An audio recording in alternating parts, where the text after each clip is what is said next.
Hi everybody, I'm not sure where October went, but it's November, and that means new flights here at the Vault, coming to you from way inside the deep, dark recesses of the Westfield Wine Vault. Talk to you about one of our flights that we have. There's 4 of them for the month of November. 2 of them centered on things that we thought would go good with Thanksgiving. And there's one that's kind of like a regular flight, and then we've got this extra premium flight that we're featuring, and that's the one that I'm going to be talking about here today. So let's get started. This is a great variety of wines, really quality wines. When I looked at the wines available for November, this was the one that really stood out. So I see bubbles, and that means sparkling wine. And what better way to start Thanksgiving, any kind of celebration, but with sparkling wine, and not just any sparkling wine, but champagne. I just opened this, so it's really bubbly. This is from Champagne. It has to come from Champagne. It's made up of the 3 main groups of grapes that make up Champagne: Chardonnay, Pinot Noir, Pinot Meunier. About 40% Pinot Noir and Chardonnay, and then a little bit of Pinot Meunier. So all 3 of them mixed together. It's non-vintage, so it's something that they throw together every year, taking some reserve wines that might have been harvested years before, and they do this thing, mixing them to come up with kind of a house style. And this is Colette. I am not real familiar with this, but it is a pretty bottle. It's called Brut Art Deco, and it says that it comes from AY. That's the city. That's kind of like the region in Champagne where they talk about this coming from. So, and the way I pronounce that, way I've seen it pronounced, is yay, or no, let's say it's A. So I can't do it the way a French person would do it, because you're supposed to stick your tongue in your nose, and it's crazy. But anyway, that's where it's from, and I just,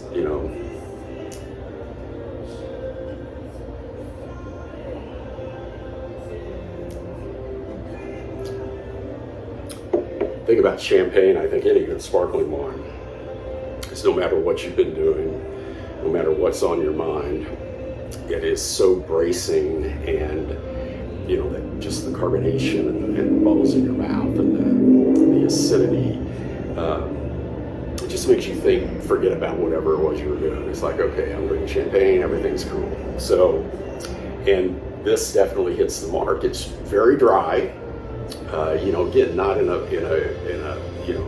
negative sense, but there's just not a whole lot of sweetness. Very citrusy. The thing we look for in champagne as it ages typically, or as the maker ages it, is that it acquires some yeasty flavors, like bread, dough, that kind of thing, which kind of offsets the acidity. This does not have a whole lot of that, so I would say this is pretty damn good, and probably pretty young. So a great way to start the day. Start your holidays. Give people sparkling wine. I mean, I give people sparkling wine when they come in for, just maybe a cookout or something like that, and they think I'm a hero. Like, what are you doing? I can't believe sparkling wine. What's the occasion? What's so special? Well, nothing. So you can be, like big man, big woman at the party just for serving sparkling wine, and it's, it can be as inexpensive as any other kind of wine. So, Colette Champagne number 1, Sancerre number 2. This is Langlois Chateau. We have a number of their wines. They're just really, really solid. This is from the Loire region of France. Sancerre is kind of, like getting up there close to where Champagne is. Kind of even probably about just south of Paris, maybe a little bit further east. So this is considered the Loire, though. This is, if you see Sancerre, if it's white, it's going to be Sauvignon Blanc. Occasionally you'll see a Sancerre Rouge, which could be Pinot Noir, or maybe some Cabernet Franc, maybe some Gamay. But this is all Sauvignon Blanc. And Sauvignon Blanc can be so different depending on where it's grown. You know, a lot of people are used to New Zealand Sauvignon Blanc. That's the one that's kind of out there a lot, it seems like. And those are just like smack you in the face, really assertive, citrusy, got a lot going on. This is the French. This is much more muted. This is where probably Sauvignon Blanc began, in this area, probably also in Bordeaux as well. But this is just my take on Sauvignon Blanc is this. You know, you get this just really kind of citrusy green apple,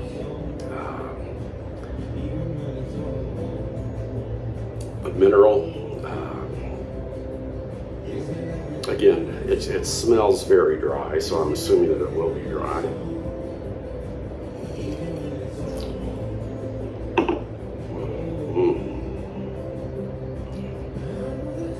Grapefruit.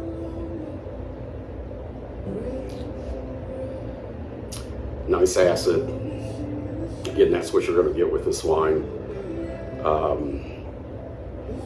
Just very, very balanced, what we call it. So everything is just kind of there, but nothing stands out too much. Definitely getting that acidity as I go down. Great food wine with lighter dishes. Appetizers, again, this would be the key thing.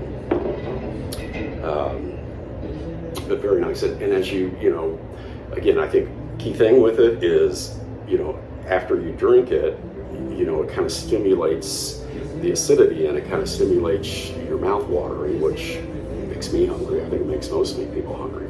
So it's a really good, again, a thing to start off a meal with. Because if you cook like I do, you want people to be really hungry so they don't notice the food. But wonderful. Probably go really well with a lot of cheeses too, but let's not get into that. Bouncing around, oh my gosh, we're still in France, all the way down south now. All the way actually on the coast of the Mediterranean, Bandol. So just east of Marseille, right on the coast. Really, you know, again, hot, you know, this is Provence, so it's, you know, beautiful, it's beautiful people, all of that stuff. So Bandol, probably most people would say, make the best, I'm going to go out on a limb here, the best rosés. I mean, this is traditionally what they make. And the big deal about it is they make it from the Mourvedre grape, which is a very dark, tannic grape. They do make some red wine out of this grape, but Mourvedre takes a very long growing season and has to be really hot, and that's exactly what it is in this area. You'll find it growing in other places, but you won't find a whole lot of, again, Mourvedre bottled by itself. So they make and have traditionally make a rosé out of this. And again, what they're doing is that they're just fermenting the grapes and then draining off some of the juice before it picks up too much of the color from the skins.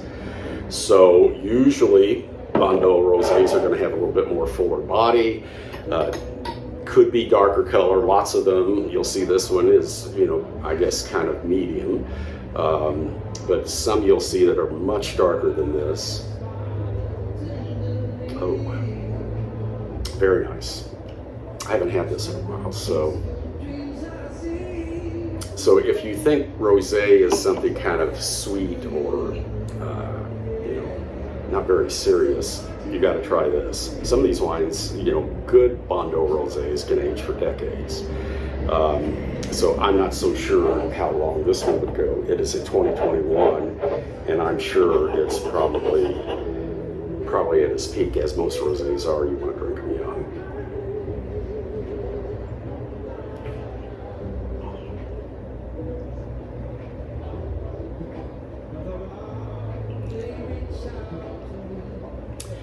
you had this in a black glass, you didn't know what color it was when you were drinking it, you would probably think this is red wine. Just the way the texture says that to me. It doesn't say white wine at all. It's just kind of got a really nice body. You get that fruit acid at the end. Oh my gosh, this food would be, especially if you're sitting on the beach in Provence someplace, it would be excellent. So seafood, and again, this is one of the reasons why we picked this. All of these wines is because they're so flexible. This wine could go with, you know, all of that stuff that comes with Thanksgiving, not just the turkey, but you know, like, you know, all of the junk, the sweet stuff, the you know, heavy stuff, all of this. This just is light and it kind of lifts you off.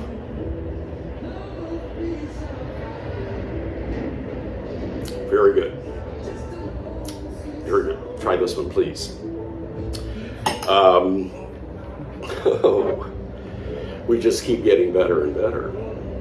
Pinot Noir from Rain, R-A-E-N. And what you need to know about Rain, I've actually tasted this and did it on our very first video, I think. And I still remember when I smelled this the first time. You know, it was like one of those amazing wine experience. But the cool thing about this is it is made by the grandsons of Robert Mondavi. So they had a couple of other things going, but what they had chose to do, and you know, they don't have to do anything. They've got money falling, you know, out of their pockets. But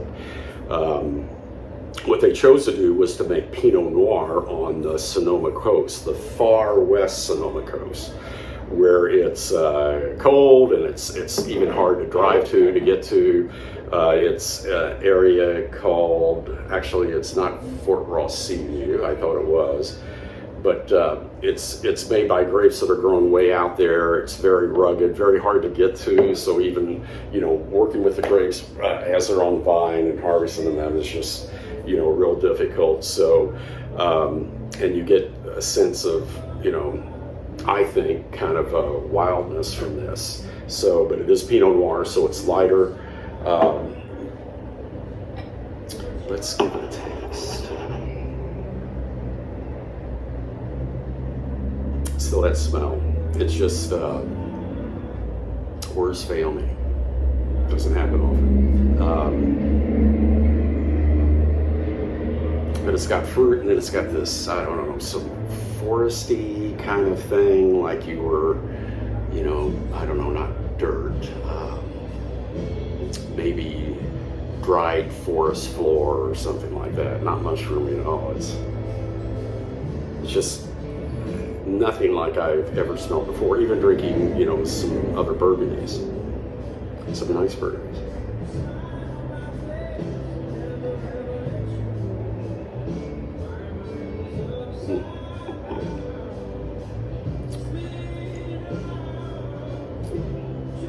Again, very flexible with the food that you might be serving at Thanksgiving.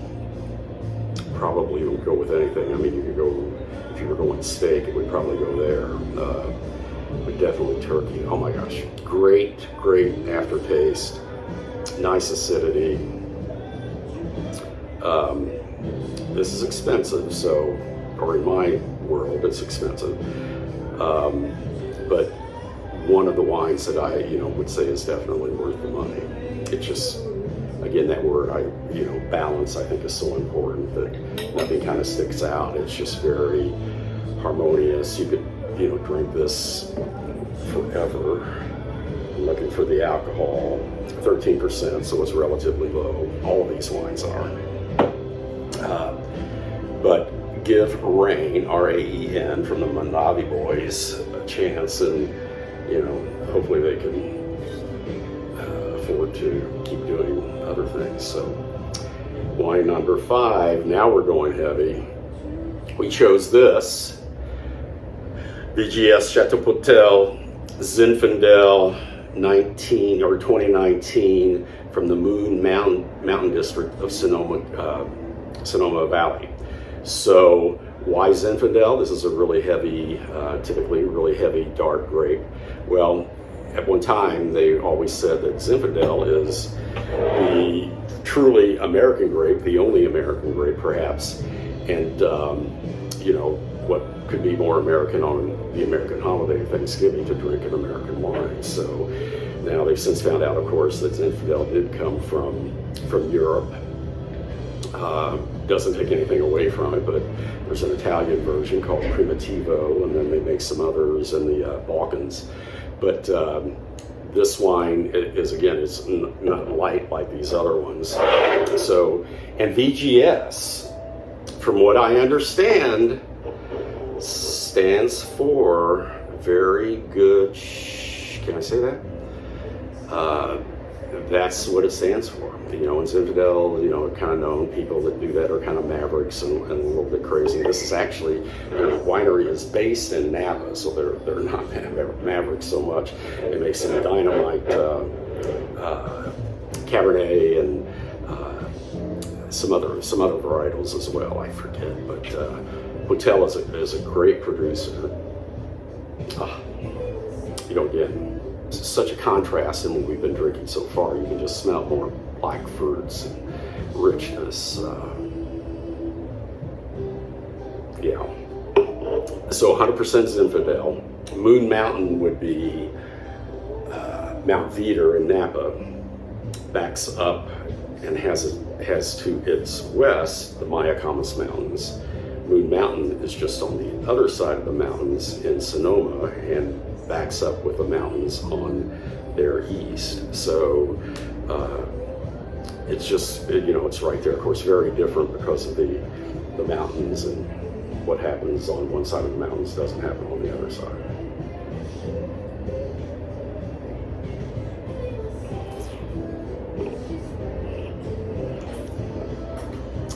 Rich, full-bodied, not super tannic. Definitely a little spice there.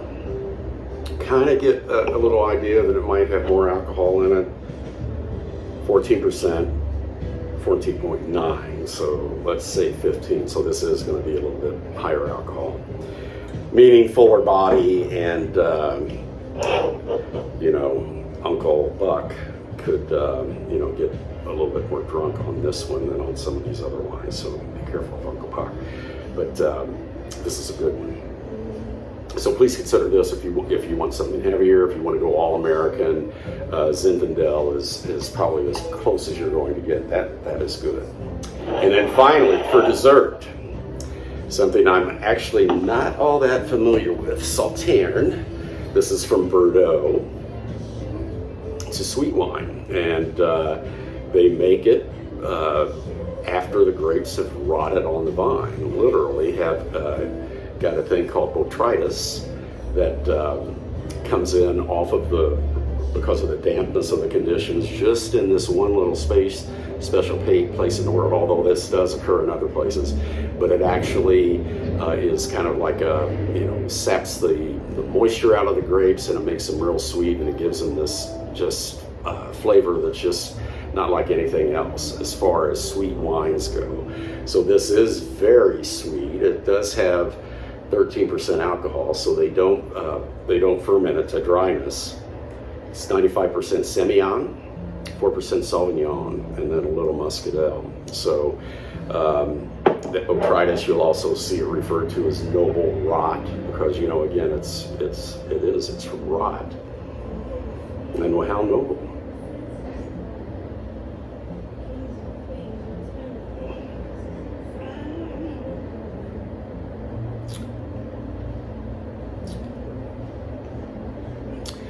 Don't let Uncle Buck drink a whole lot of this. Okay, this is definitely sweet. If you think you don't like sweet wines, try something like this, because, you know, you get the sweet flavor. It's just this all kinds of things going on sweetness wise, but then there's this acidity that just balances it out perfectly. I mean, it's incredible. So maybe not drink this so much with something sweet, although you could. Classic pairings with foie gras, but that's not going to be on our dinner table. you could really blow people away again at the end of the meal saying, hey, just try this, give this a little shot. You don't want to pour a whole lot. This is like a typical pour that we pour, and it's just awesome.